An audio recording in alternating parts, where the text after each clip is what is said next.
telespectadores, o nosso programa de hoje é na cidade de Torres Novas. Devo-lhes dizer que a grande dificuldade de fazer este programa é que tem assunto a mais. Quase toda a história de Portugal passou por aqui. Devo-lhes dizer que quem quiser ler um texto sobre as origens, sobre os tempos mais antigos, o que tem a fazer é simples. É o volume 32 da grande enciclopédia portuguesa e brasileira, que tem um longo artigo, são 30 e tantas laudas compactas, do Dr. António de Almeida Fernandes, e que é o que até hoje se escreveu de mais seguro, de mais certo, sobre a grande antiguidade da cidade de Torres Novas. Tem escrito, aliás, muita coisa, umas melhores, outras piores. Ofereceram-me este livro. É o Foral de Torres Novas, é um foral de 1190. Reparem, a terra tem foral desde 1190. O foral está aqui em fotografia e vem aqui transcrito, numa leitura que, apesar de ser latim, qualquer pessoa entende, mas mais do que isso, acrescentam-lhe os costumes de Torres Novas. Nesta altura, século XII, o costume é fonte de direito. E se no tribunal se estabelecesse é costume que, isso obrigava ao juiz que cedia, porque o costume, o direito consuetudinário, obrigava ao juiz. Portanto, era importante ter a coleção dos costumes. É costume que, devo dizer que os costumes de Torres Novas são uma das fontes essenciais para o conhecimento da economia e da sociedade portuguesa nos séculos XIII e XIV. Bem, a Câmara fez esta primorosa edição, tem aqui à venda, até por um preço muito barato, isto custa 2 contos, pois não se vende. E a mim isto impressiona-me. Num país em que aparece tanta gente a dizer eu sou historiador, bom, e não leem coisas tão importantes, tão basilares, como estes costumes de Torres Novas.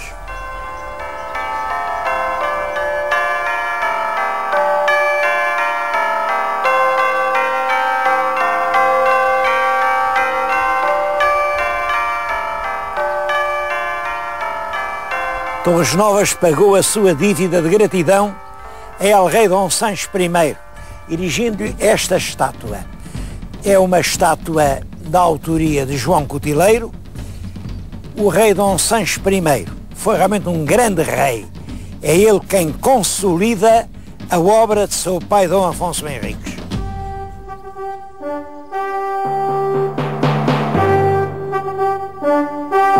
Episódio célebre da história de Torres Novas é a atitude do alcaide do castelo, Gil Pais. Está aqui representada num grande painel de azulejo de Jorge Colasso. Bom, a história é esta: o rei de Castela, o rei Henrique II, invade Portugal, chega aqui diante do castelo, fecham-lhe as portas, mas ele consegue aprisionar um filho do alcaide. Se vê ali, está ali por terra, todo acorrentado, e então intimam o alcaide: ou entregas as chaves, ou te enforcamos o filho.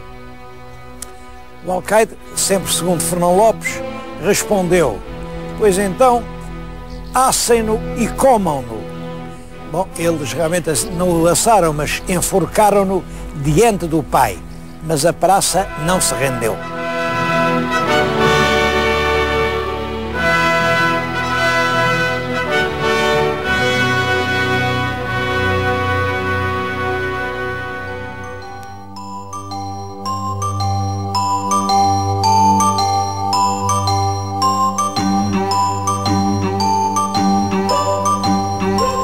A história de Torres Novas está repleta de acontecimentos militares como esse.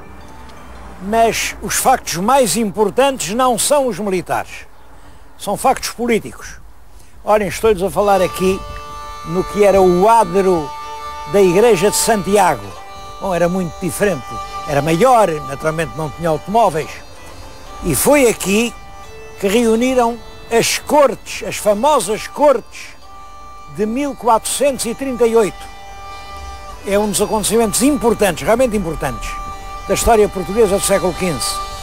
Tinha morrido o rei Dom Duarte, ele morreu muito novo. O filho mais velho, que era portanto o reizinho, era uma criança de 6 ou 7 anos, era um garotinho, não podia reinar. E o Dom Duarte, quando sentiu aproximar-se a morte, deixou um testamento a dizer que enquanto o rei fosse menor, a regência seria exercida pela rainha viúva Dona Leonor de Aragão. Isto estava no testamento do rei.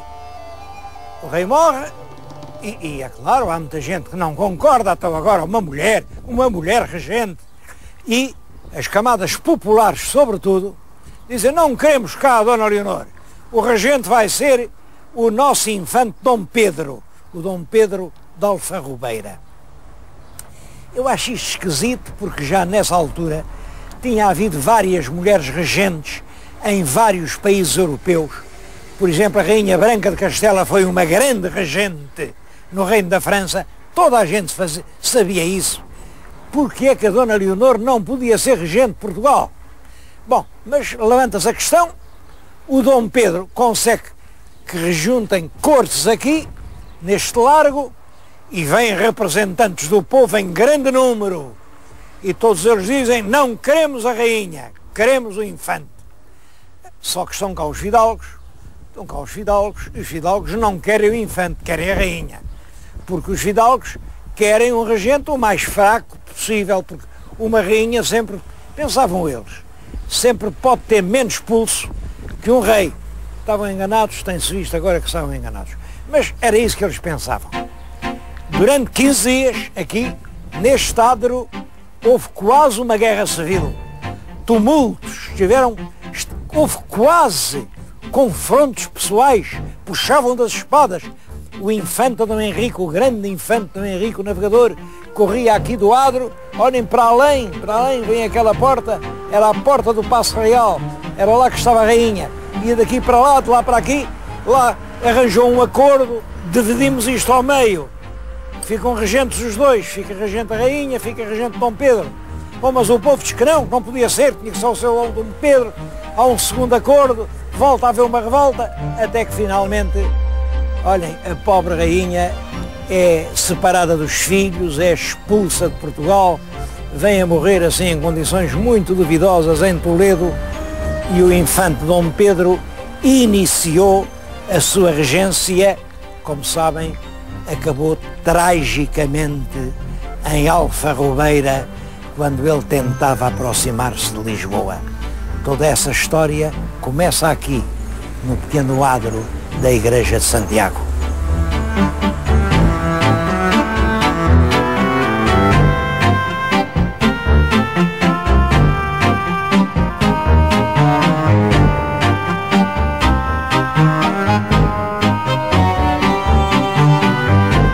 Outro facto célebre da história de Torres Novas são as cortes de 1525. Cortes convocadas pelo rei Dom João III.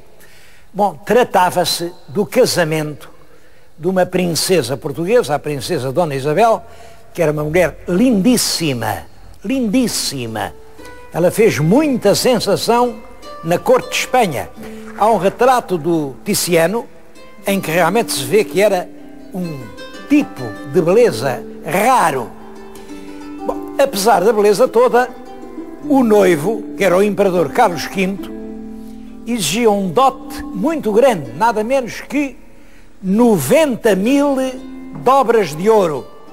90.000 dobras de ouro, é difícil fazer as contas, mas não anda muito longe quem pensar que uma dobra tinha um peso de ouro equivalente a uma libra. Olhem, em dias de hoje, isso representava 1,5 milhão de contos. Só que no século XVI o dinheiro tinha muito mais valor do que hoje, porque havia muito menos dinheiro em circulação. Portanto, Quem é que ia arranjar 1,5 milhão de contos? Era impossível, o rei não tinha. O rei não tinha.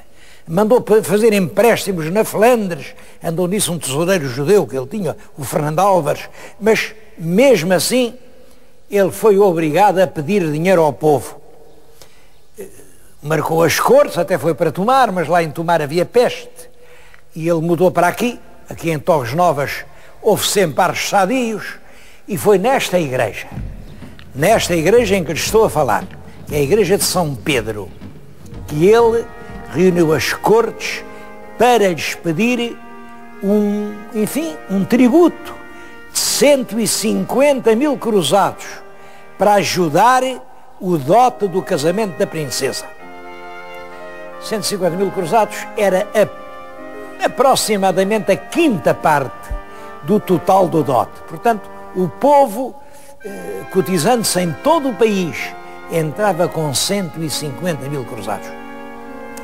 Quer dizer que o povo já estava bastante farto de impostos e, enfim, eles acabaram por ceder e lá votaram os 150 mil cruzados, mas a pagar em 2 anos, e fizeram muitas queixas nessas cortes.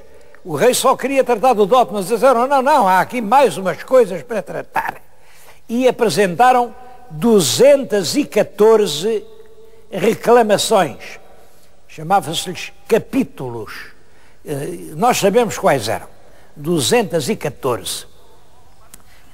Algumas delas, até numerosas, eram queixas contra os judeus.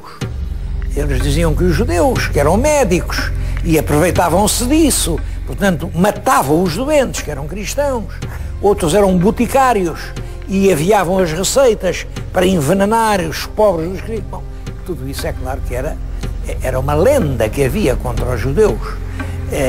E o rei também não prestou grande atenção a isso.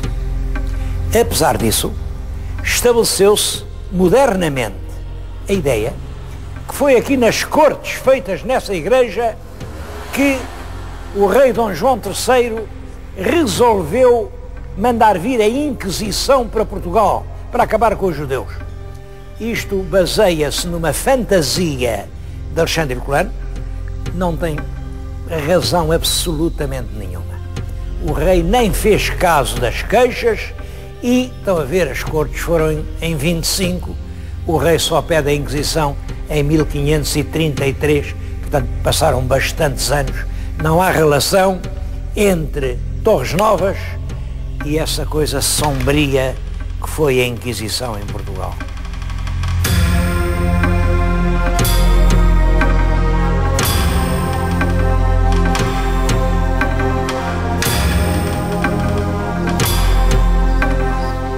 Esta era uma das portas do Paço Real. E é verdade que com a Inquisição os judeus numerosos que havia aqui em Torres Novas fugiram. Aliás, a história dos judeus em Torres Novas está toda por fazer.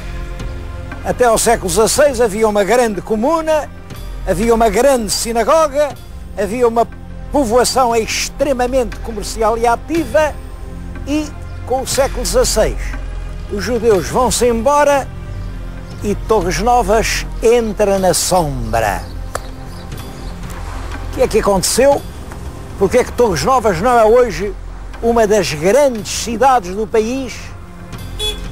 Bom, eu penso que os judeus representavam a classe pensante, e um país pode viver sem tudo, menos sem ideias. Um país sem ideias é um país anónimo, é uma espécie de bola de sabão que se desfaz ao primeiro sopro do vento. E foi isso que aconteceu quando os judeus partiram.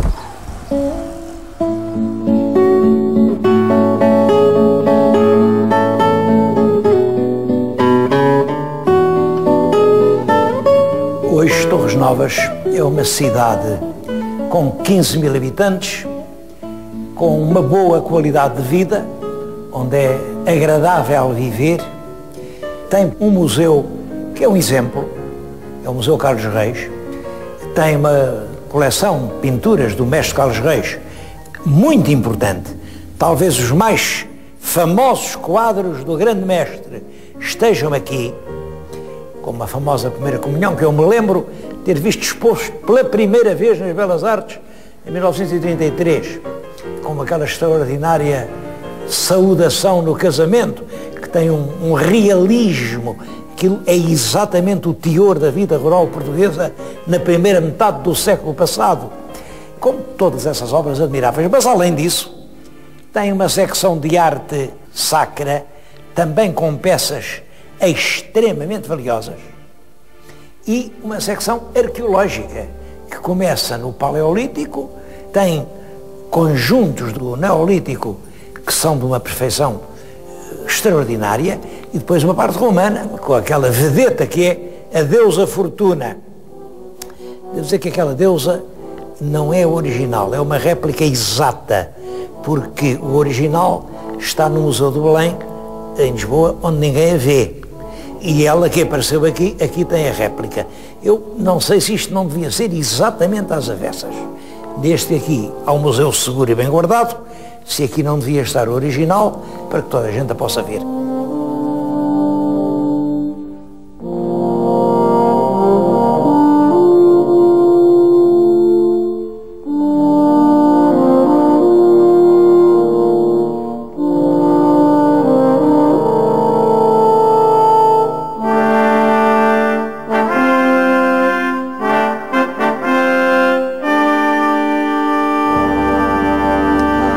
Mas essa questão da fortuna trocada está longe de ser o principal problema de Torres Novas.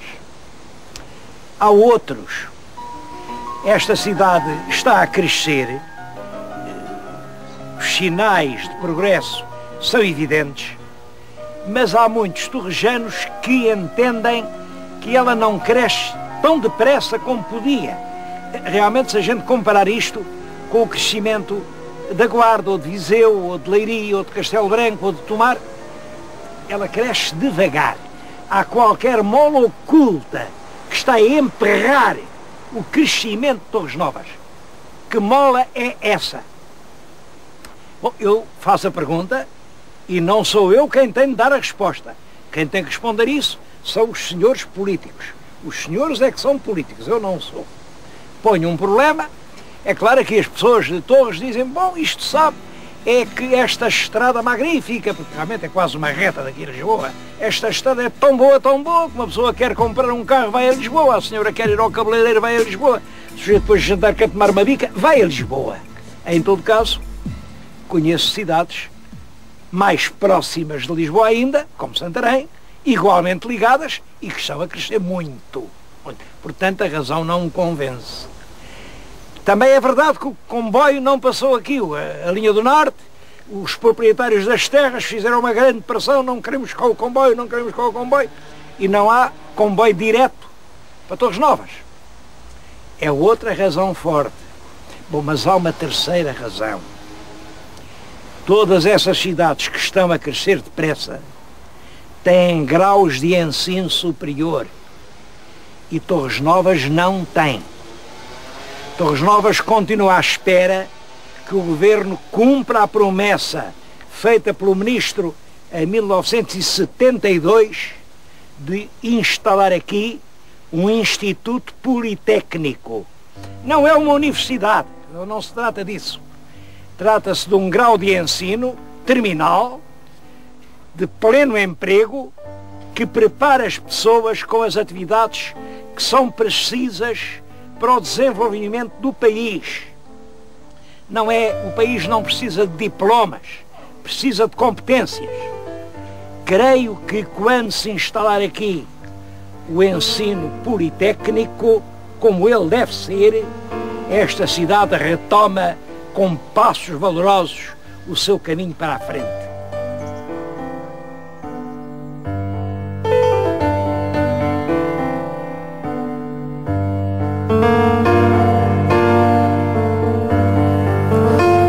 Um outro monumento histórico de Torres Novas, mas este um monumento completamente diferente, é este lugar em que me encontro, que é a Companhia Nacional de Fiação e Tecidos de Torres Novas.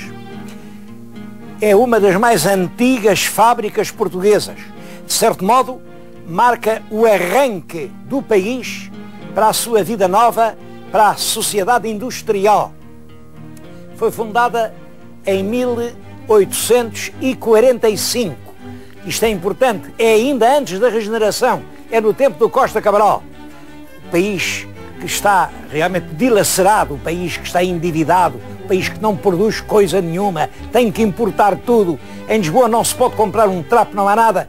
Bom, e há um homem, o Romão da Silva Salles, que tem esta ideia, juntar um grupo de senhores endinheirados de Lisboa, fazer uma sociedade por ações e com o capital de 400 milhões de reais. 400 milhões de reais, a gente hoje diz 400 contos, mas devo dizer que 400 contos em 1845 é uma quantia astronómica. Não existe nenhum outro investimento tão grande na indústria. Bom, e põem-se a fazer tecidos, tudo quanto era preciso em Lisboa. Em breve se tornam a principal fábrica de tecidos de algodão em Portugal e chegaram até hoje. Isto para mim é importante porque fábricas houve muitas e poucas conseguiram chegar até hoje sem interromper sequer uma hora a sua elaboração. Esta fábrica hoje quase tudo quando faz vai lá para fora, é exportado, são sobretudo panos turcos, mais de 1000 toneladas por ano, empregam aqui mais de 350 pessoas e são um dos polos mais importantes da atividade da cidade de Torres Novas na atualidade.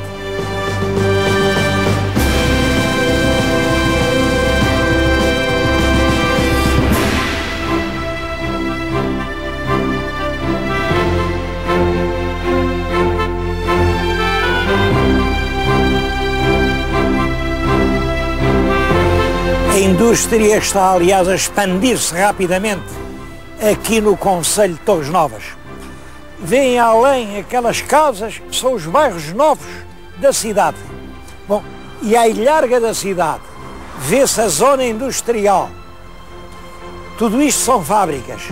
Tudo não, aquele mais alto é o Hospital Distrital. Um hospital que é extremamente importante na região e que é importante valorizar. O resto são fábricas de artes gráficas, de transformação de carnes. Daqui se abastece meia Lisboa de carne fresca, de pré-esforçados, de cerâmicas, de madeiras. Para terem uma ideia da importância disto, basta que eu lhes diga que 40% da população ativa do concelho já se emprega na indústria. Quer dizer, mais de 6.000 pessoas encontram trabalho nestas fábricas que estão a surgir por toda a parte.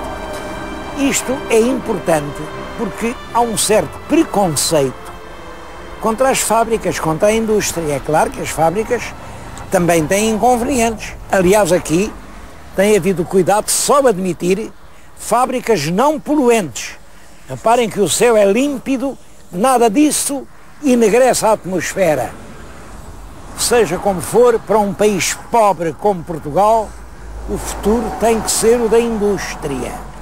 Há países ricos que podem mandar os outros trabalhar para eles e podem reservar-se assim um paraíso idílico de flores. Nós não. Se quisermos continuar a existir como nação independente, temos que trabalhar duramente. E nesse sentido, esta velha Torres Novas é um exemplo para todos nós. Uma cidade a crescer, mas a crescer à custa do trabalho.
Este programa é patrocinado por Soluções Industriais e Domésticas